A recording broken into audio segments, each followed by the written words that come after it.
बोला अधिपती. हा आई साहेब, अहो एक काम होतं तुमच्याकडं. बोला की. ते शाळेचं. ते शाळेचं सोडा, आधी तुम्ही आम्हासनी एक सांगा. हा बोला की. तुम्ही काय आमच्यावर रागवलंय काय? नाही हो, असं काय नाही का? तसं काही नाही तर मग तुम्ही सकाळ धरणं आम्हाला फोन कसा नाही केला? हा, फॅक्टरीत पोचल्यानंतर एकदा तरी तुम्ही आमचा नंबर फिरवताय, पण तुमचा काय फोन आला नाही म्हणल्यानंतर आम्हाला असं वाटलं तुम्हाला काय आमचं बोलणं पटलेलं नाही. हो नाही आई साहेब, आपण मी घरला आल्यावर बोलूया, थोडा शांतपणे बोलूया या विषयावर. बोलू. हा, म्हणजे तुम्हाला आमचं बोलणं पटलेलं नाही. नाही तसं नाही, फक्त ते शाळेच्या बाबतीत आपली मतं जरा वेगळी आहेत, बाकी काय नाही. नाही नाही अधिपती, आपली मतं एकच होती. तुमचं लग्न झाल्यापासून तुमची मतं बदलली. कवा कवा तर आम्हाला असं वाटतं की तुमच्या तोंडून मास्तरीनबाईच बोलतात.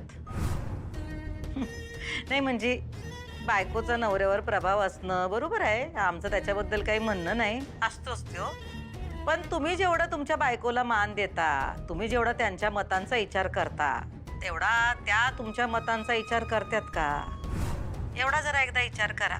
त्यांना जर का तुमच्या मतांची किंमत असती तर त्यांनी तुम्हाला काळी मोडाची नोटीस पाठवली नसती. बरं जाऊ दे, ऐका की आई साहेब, आता यो विषय मी घरी आल्यावरच बोलूया आपण. मला आत्ता ते शाळेचं जरा बोलायचं होतं म्हणताना मी फोन केला होता. ती शिक्षकांच्या पगाराची फाईल आहे ना, ती अकाउंटंटनं हे केली असेल बघा, अपलोड केली असेल, तेवढी ओके करून टाका की. आज तेवढे पगार करून टाका, आपण बोलूयाच मी घरी आल्यावर बाकीचं. हे पगाराचं तुम्हाला कसं काय कळलं अधिपती? हा अधिपती, यो मॅटर तुमच्यापर्यंत आणला कुणी? सुनबाईंनी? त्यांची एवढी मजल झाली काय? हॅलो हॅलो अधिपती, तुम्ही आहे ना तिकडं?